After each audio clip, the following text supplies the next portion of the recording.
मोहिनी मंगलम कुंद कुंदाद्यो जयनिधर्मोस्तु मंगलम सर्वमंगल मांगल्यम सर्वकल्याणकारिकम प्रधानम सर्वधर्माणां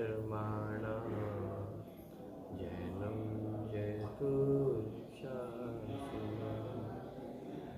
जीवम जीवम तपम वनवसेन तीर्थम देविंद बिंद बंदम वंदे तं सर्वदा।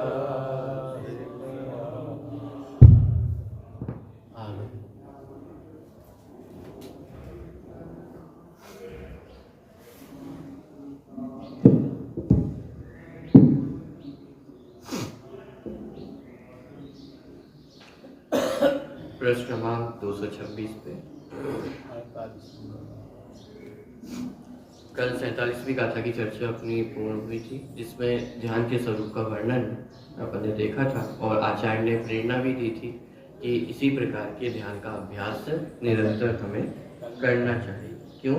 क्योंकि उसी ध्यान के माध्यम से जो मुनिराज हैं वे व्यवहार और निश्चय दोनों प्रकार के मोक्ष मार्ग को प्राप्त करते हैं, साधते हैं। इसलिए हमें भी वैसे ही ध्यान का समअभ्यास माने सम्यक प्रकार से अभ्यास एकाग्रचित होकर के, प्रयत्नचित होकर के करना चाहिए। इस तरह की गाथा 47वीं गाथा अपन ने देखी थी। आज 48वीं गाथा अपन प्रारंभ करते हैं। अब ध्याता पुरुष का ध्यान करने वाले पुरुष का लक्षण कहते हैं। अरे ध्यान करने वाला पुरुष कैसा होता है उसकी चर्चा यहाँ पे की जा रही है। मूल रूप से तो गाथा में ध्यान के स्वरूप की ही चर्चा की जाने वाली है। टीका में भी विस्तार से जो ध्यान के भेद हैं उन्हीं का वर्णन वहाँ पे किया जाने वाला है। लेकिन चूंकि ध्यान और ध्याता ये दोनों तन्मय ही है, माने पूरी प्रक्रिया में देखा जाए ध्यान, ध्येय और ध्याता ये तीनों वास्तव में एक ही है। ध्याता माने ध्यान करने वाला मैं ही हूँ, जिसका ध्यान करना है वो भी मैं, और जिससे ध्यान करना है साधन वही भी मैं ही हूँ। तो वास्तव में तो ये तीनों चीजें एक ही है, तन्मय ही है। तो भले ही यहाँ पे कहा कि ध्याता पुरुष का लक्षण कहते हैं और चर्चा पूरी ध्यान की ही चलने वाली है, क्योंकि वे तन्मय ही है, एक रूप ही है। इसलिए ध्याता पुरुष का वर्णन करते हुए माने वो ध्यान का ही वर्णन उसमें किया जाए। हाँ, जैसे सम्यक दर्शन ज्ञान चाहिए तीनों आत्मा ही है, आत्मा से अतिरिक्त और में कुछ भी नहीं। देख तो अब ध्याता पुरुष का लक्षण कहते हैं। गाथा क्रमांक 48 गाथा का पाठ अपन करते हैं। मामुज्जह मारज्जह मादुसह एठ्ठेणेठ्ठ अठ्ठेषु थिरमेच्छहि जय चित्तम् विचित्य ध्यानप से धीये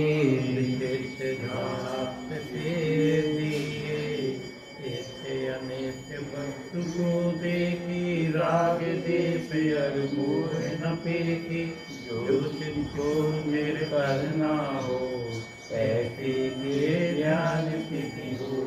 संस्कृत में पढ़े क्या करते हैं? हाँ,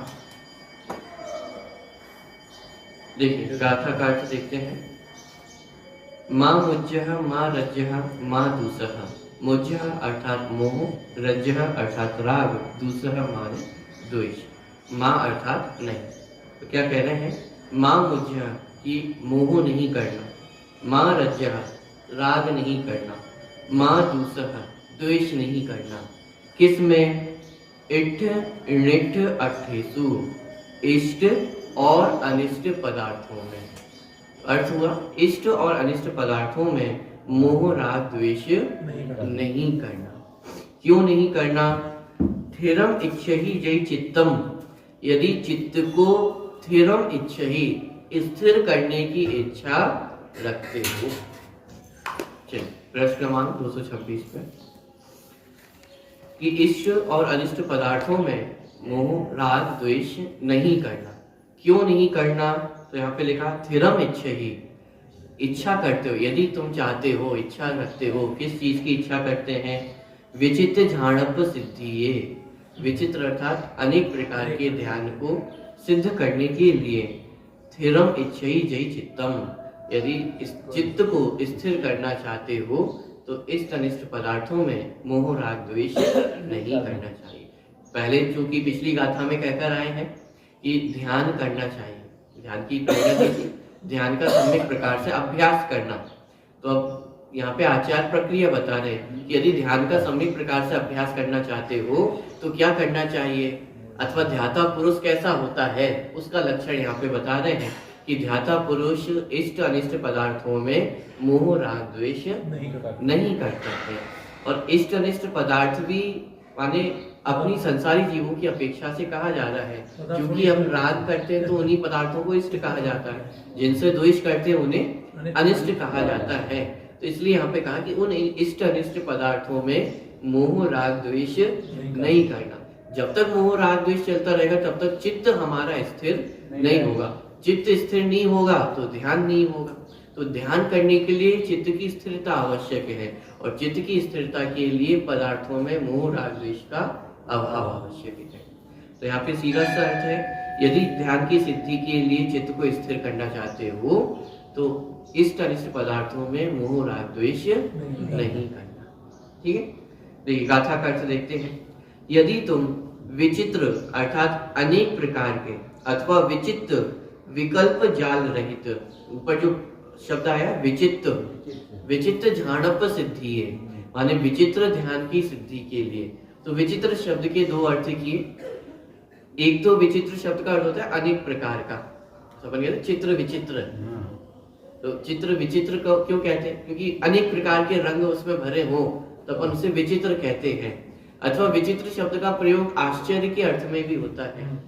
तो विचित्र, यदि तुम विचित्र अर्थात अनेक प्रकार के ध्यान को, अथवा दूसरा अर्थ विचित्र अर्थात विकल्प जाल रहित, विचित्त माने चित्त अर्थात विकल्प, तो उन विकल्प जाल से रहित ध्यान की सिद्धि यदि करना चाहते तो इस प्रकार से दो प्रकार के अर्थ किए।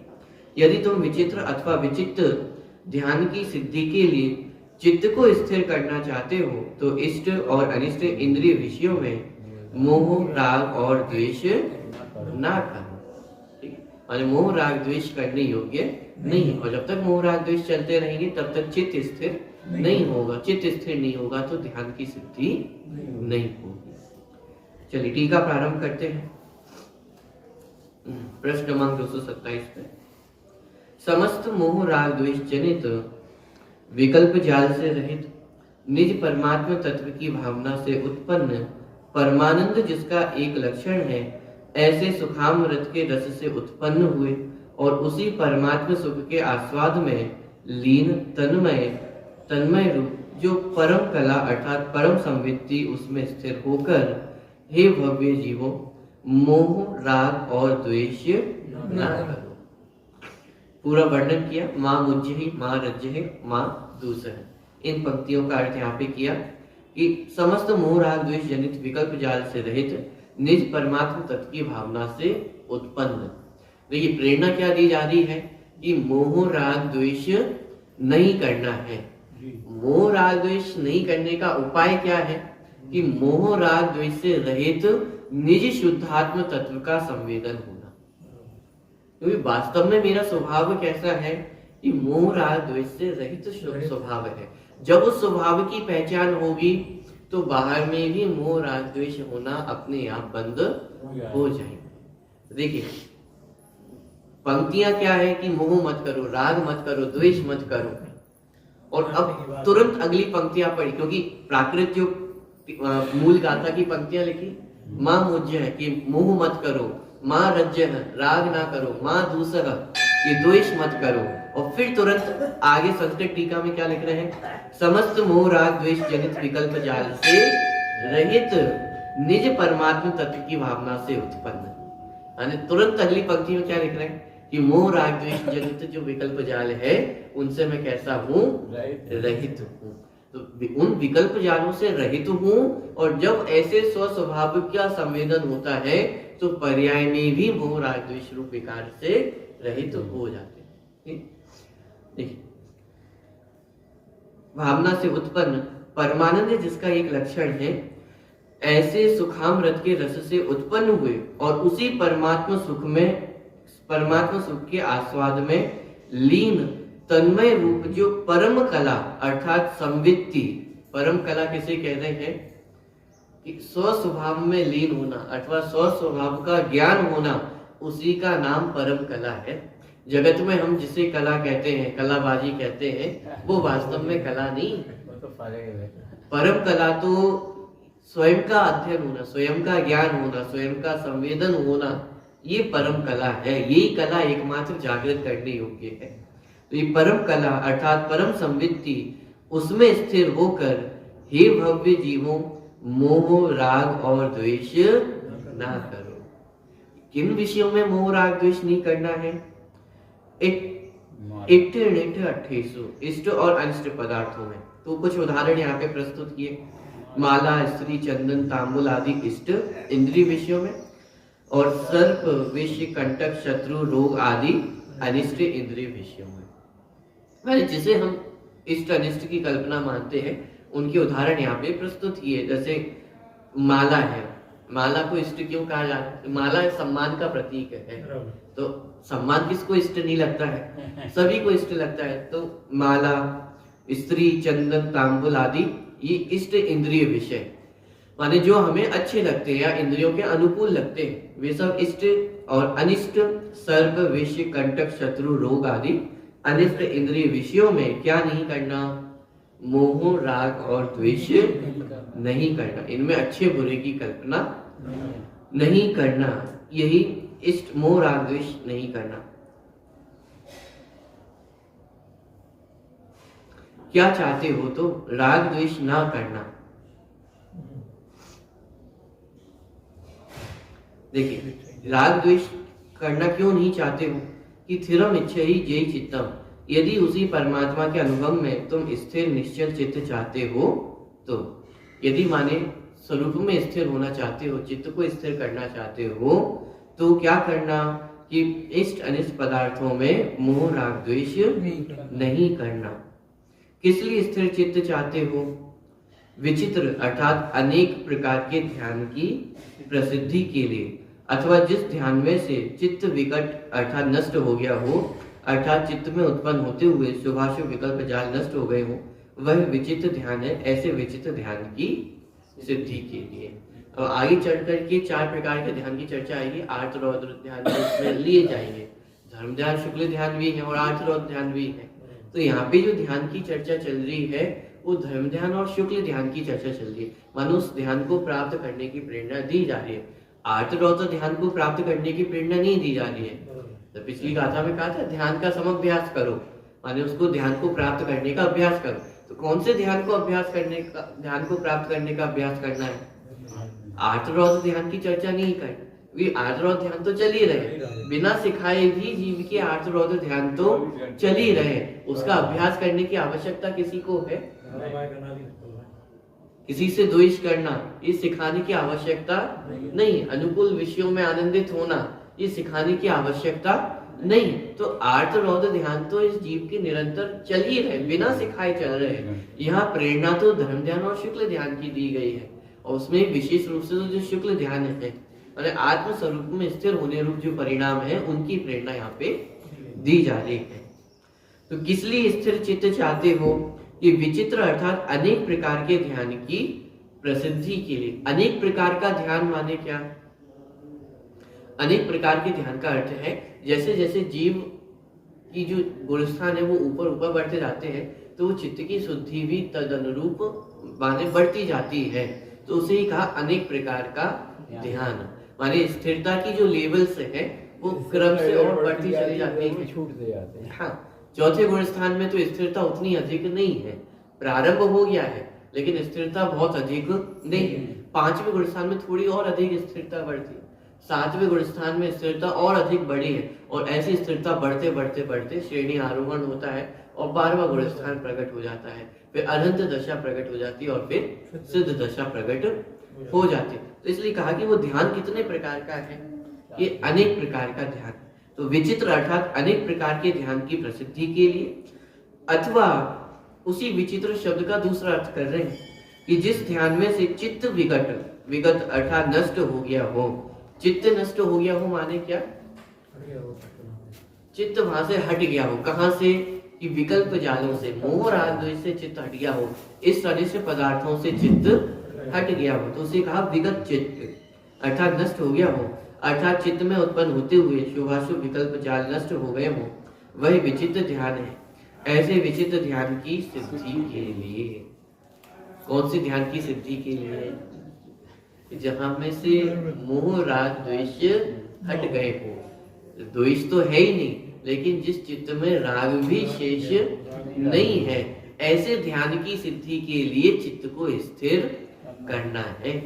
यहाँ पे ध्यान का अर्थ स्वस्वरूप में स्थिर होना, यही उस ध्यान शब्द का अर्थ है। वैसे ध्यान शब्द के बहुत सारे प्रयोग किए जाते हैं, जैसे स्वाध्याय कर रहे हैं तो वहां पे भी कहा जाएगा कि ध्यान से स्वाध्याय करो, ध्यान से सुनो, ध्यान से पढ़ो। लेकिन यहाँ पे ध्यान शब्द का अर्थ क्या है?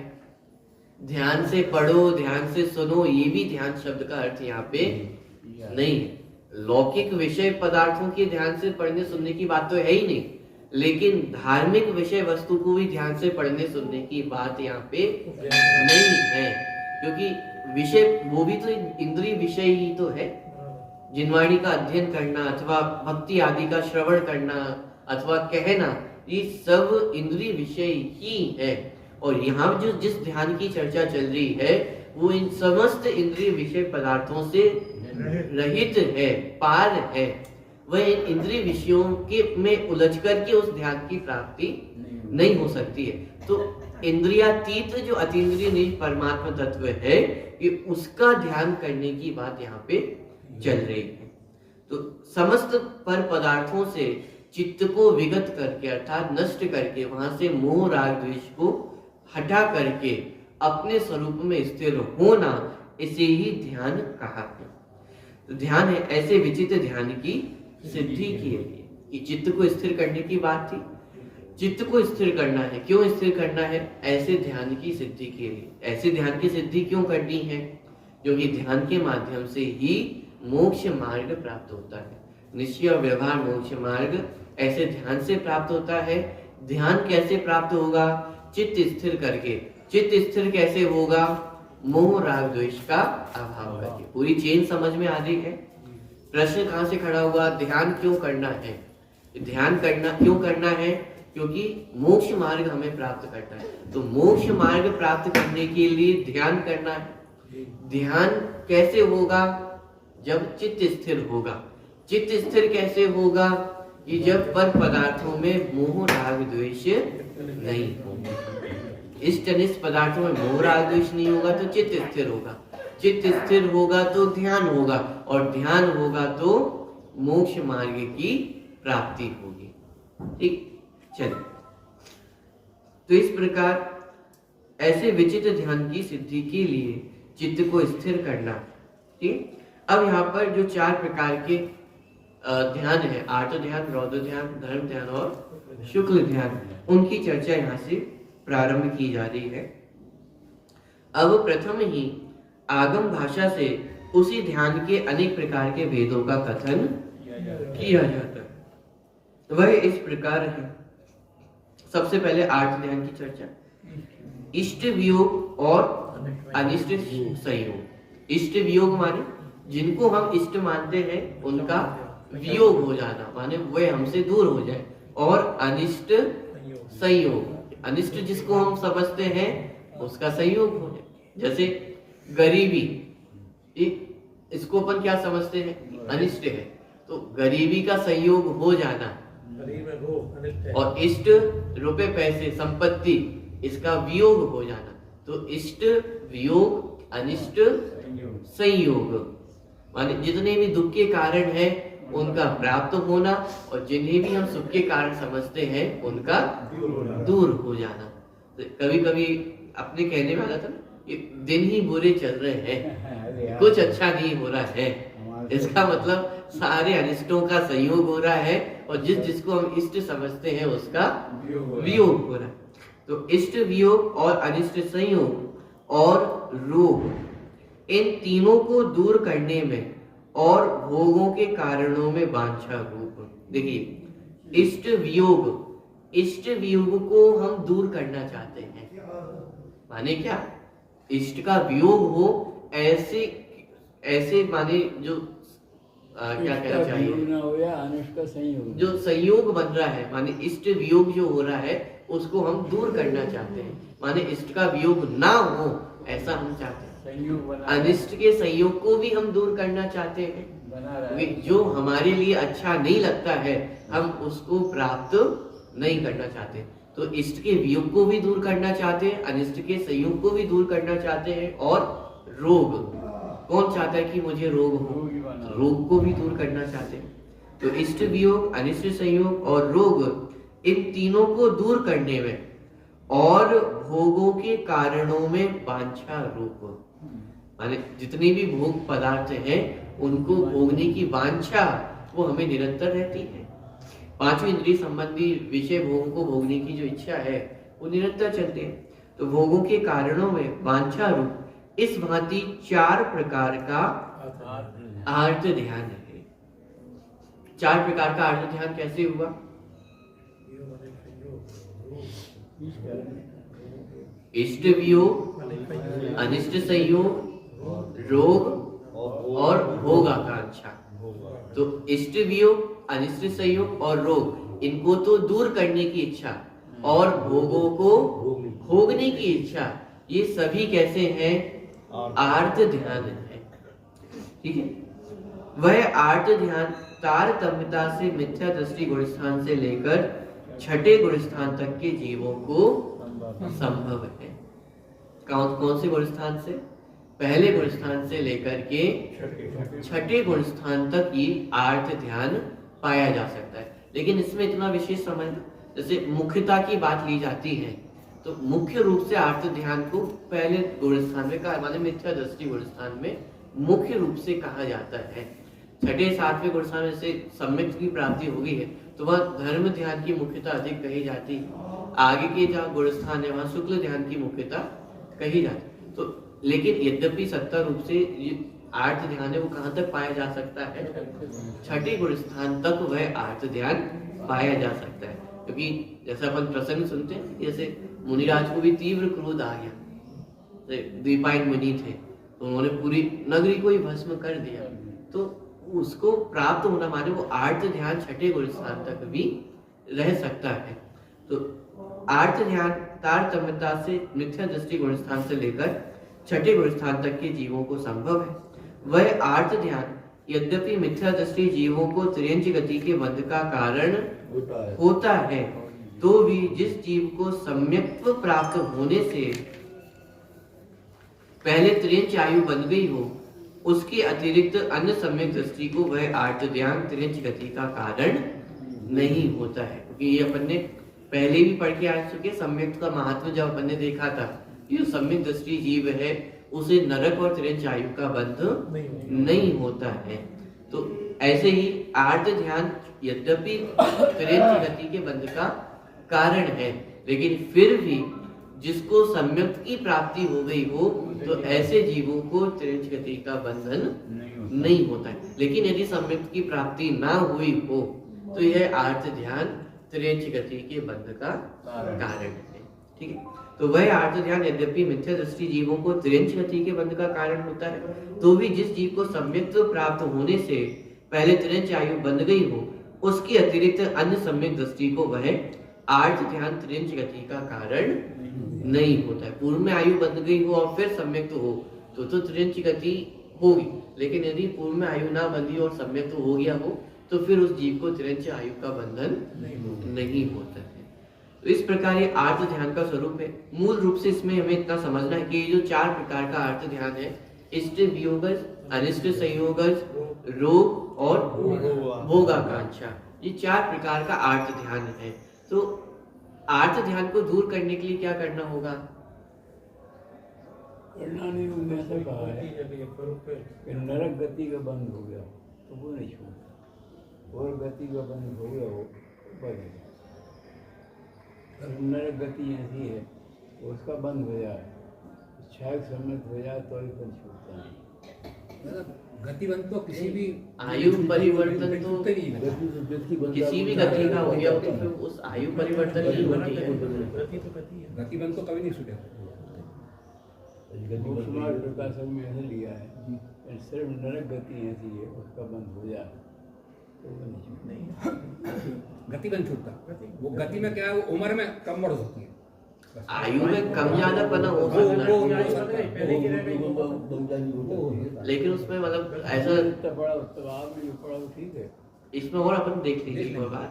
लेकिन जहाँ तक मेरे ध्यान में है कि मतलब एक बार यदि कोई आयु बन गई हो फिर आयु में परिवर्तन संभव नहीं, जैसे नरक आयु का बंधन हो गया हो। नहीं, अपन दूसरी बात पे विचार करें, गति जो है संसार रूप है, तो यहाँ पे नहीं गति में भेद कर रहे हैं कि गति है ये खराब ही अच्छी है, खराब ही अच्छी, मतलब गति जब भी नरक है वैसे देव गति भी है। वो बंदोबस्त आया भी है ना, वो अलग बात है। जैसे नरक गति के जो कारण है वो अलग है, देव गति के कारण अलग है, त्रेष गति के कारण अलग, प्रत्येक गति के कारण अलग अलग, बात संसार के कारण है।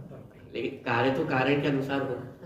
मतलब कहने का तात्पर्य है कि जिस आयु का बंधन हो गया हो फिर उस आयु के बंधन में कम ज्यादा पना तो हो सकता है, लेकिन वह आयु में परिवर्तन नहीं हो सकता है। नरक गति में होता है।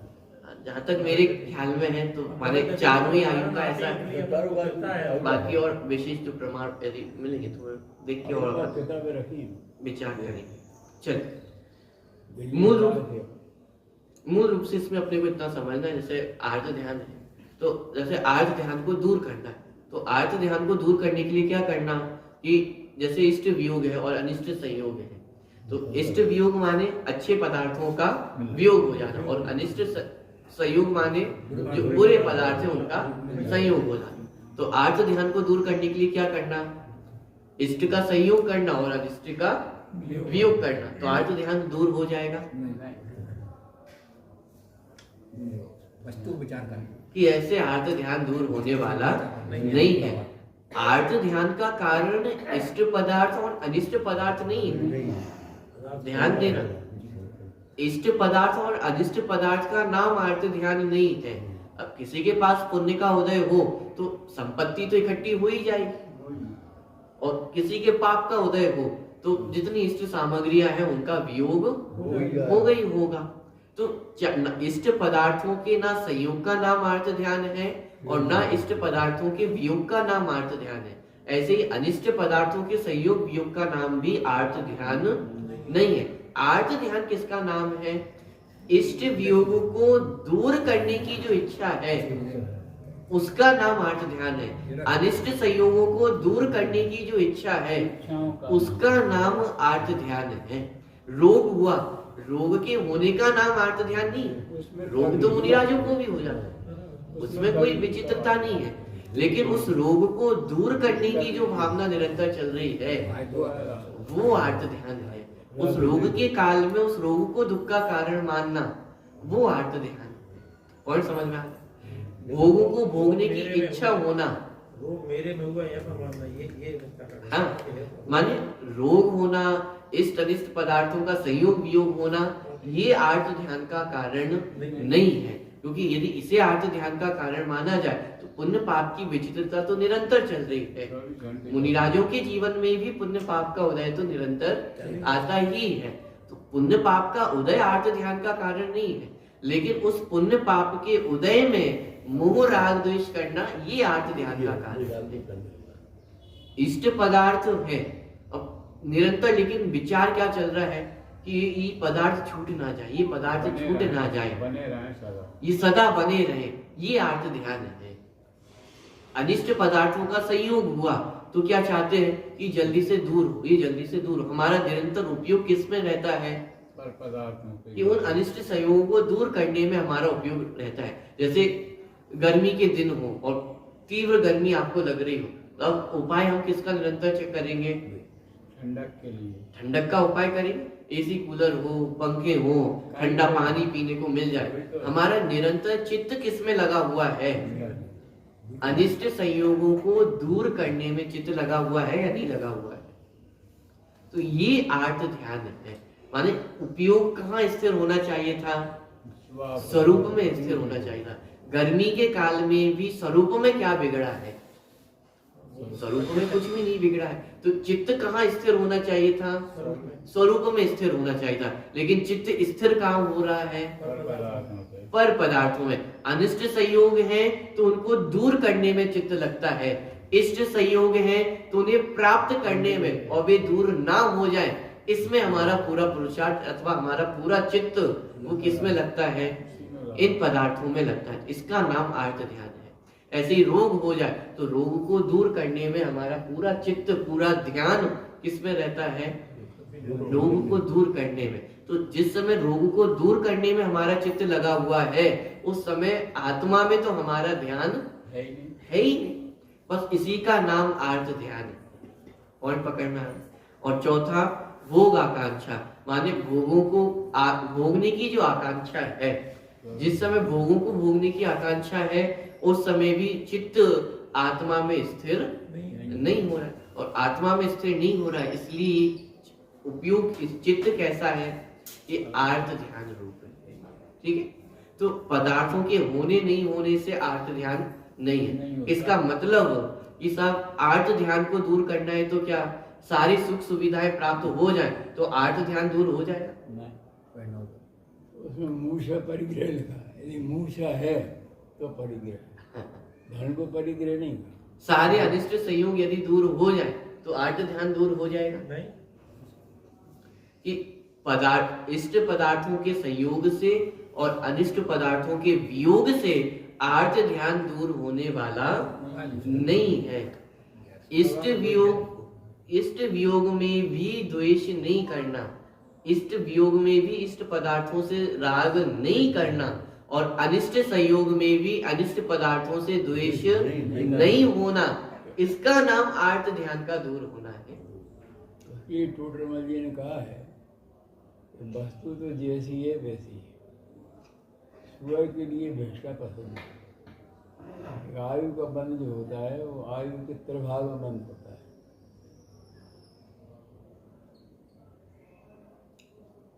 देखिए, तो माने पदार्थ तो जैसा है वैसा ही है। एक ही पदार्थ हमें इष्ट लगता है, सामने वाले को अनिष्ट लगता है। इतना ही नहीं, एक ही पदार्थ हमें इष्ट लगता है और वही कभी हमें अनिष्ट लगने लगता है। एक ही पंखा है, गर्मी में इष्ट लगता है और ठंडों में अनिष्ट लगने लगता है। ऐसे क्षण क्षण में हमारा तो चित्त ऐसे बदलता रहता है, इतना चंचल चित्त है। तो ये सब आर्त ध्यान के अंतर्गत लिया।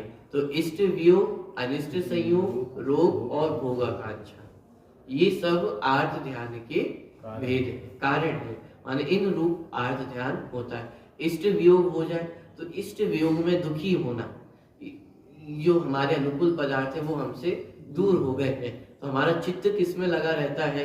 उसी के विचार चिंतन में हमारा उपयोग लगा रहता है कि इष्ट का वियोग हो गया, इष्ट का वियोग हो गया है, अब इसको कैसे प्राप्त किया जाए पुनः। तो ये आर्त ध्यान है।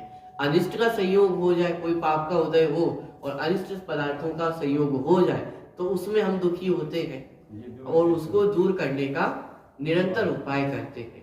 ऐसे ही रोग के काल में निरंतर हम दुखी बने रहते हैं, निरंतर उसी का विचार चलता रहता है, तो वही भी आर्त ध्यान है। और भोगाकांक्षा, भोगों को भोगने की लालसा निरंतर बनी रहती है। 5 इंद्रिय की जो विषय भोग है, निरंतर उनको भोगने की आकांक्षा बनी रहती है। तो ये आर्त ध्यान है। ध्यान का अर्थ है चित्त का एकाग्र होना। चित्त का एकाग्र कहाँ पे हो रहा है? कि जैसे इष्ट का वियोग हुआ तो उस अभाव में हमारा उपयोग स्थिर हो गया, चित्त स्थिर हो गया है कि मेरे पास ये नहीं है, ये नहीं है, ये नहीं है। जगत में भी आपको लोग कहते हुए मिल जाएंगे जो हमेशा यही गिनाते रहते हैं कि अरे मेरे पास ये भी नहीं है, ये भी नहीं है, ये भी नहीं है। तो आप तुरंत समझ जाए ये इष्ट वियोग आर्त ध्यान चल रहा है इसका। क्यों? क्योंकि इष्ट पदार्थों के वियोग पे ही उसका लक्ष्य है। भले ही बहुत कुछ है उसके पास, लेकिन फिर भी क्या देख रहा है? ये नहीं, कमी बताएगा कि जो कमी की ओर लक्ष्य कर रहा है, इसका मतलब भी इष्ट वियोगज आर्त ध्यान चाहिए। ऐसे ही अनिष्ट संयोगज आर्त ध्यान, कि जो अपनी कमियां गिनाता रहता है अथवा पाप की उदय में जो सामग्री इकट्ठी हुई है उनको ही गिनाता रहता है, उनकी ओर ही उसका ध्यान आकर्षित रहता है।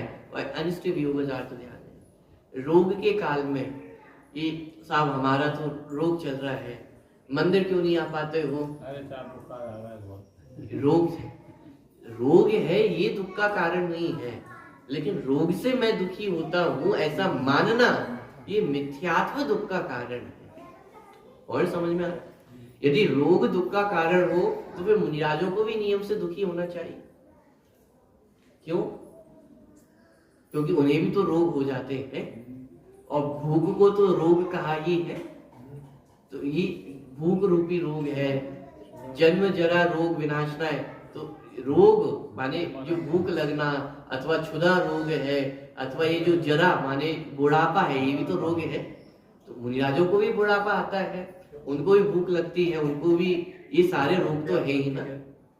तो यदि रोग से दुखी हो तो फिर मुनिराज को भी नियम से दुखी होना चाहिए। लेकिन वास्तव में रोग दुख का कारण नहीं है, मैं रोग से दुखी होता हूं ऐसी मान्यता ये दुख का कारण है।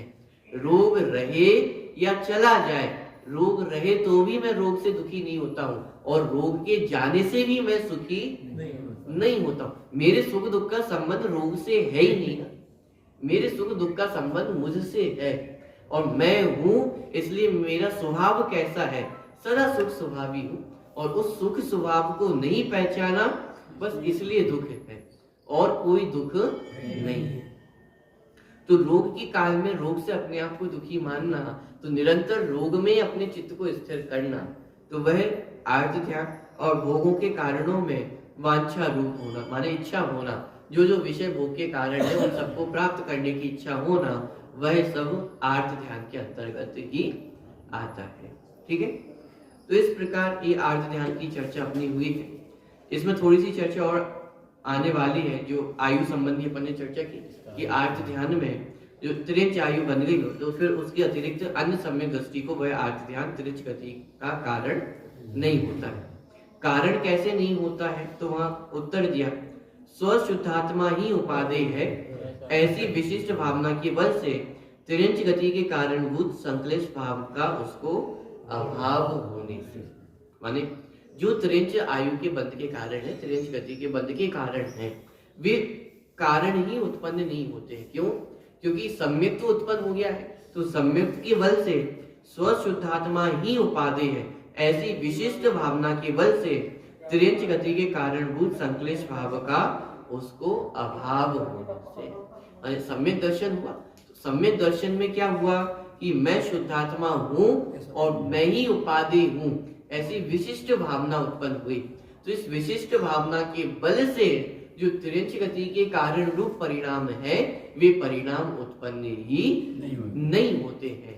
तो इसीलिए यदि सम्यक्त्व से पहले आयु ना बंधी हो तो सम्यक्त होने के बाद फिर त्रिंच आयु का बंधन नहीं होता है। इस प्रकार की चर्चा यहाँ पे ली है।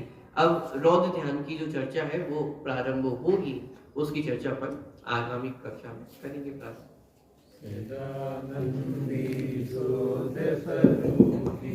अविनाशी में आत्मस्वरूप सहजानंदी शोध स्वरूपी, अविनाशी में आत्मस्वरूप सहजानंदी शोध स्वरूपी, अविनाशी में आत्मस्वरूप। स्तुति नंबर 56, पेज नंबर 55, स्तुति नंबर 56। माझिने वाणी तेरो नाम, सारे जग में नमन है, तुमको नमन है, तुमको नमन है, तेरो नाम धन्य है।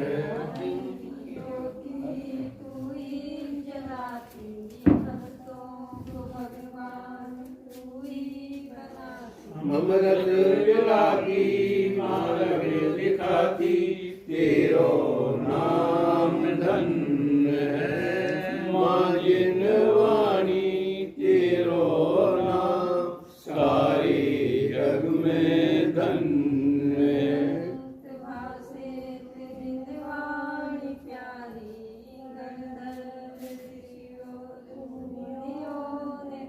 जीवन की नैया को तू तारती माँ, तेरो नाम धन्य है माँ जिनवाणी, तेरो नाम सारे जग में धन्य है।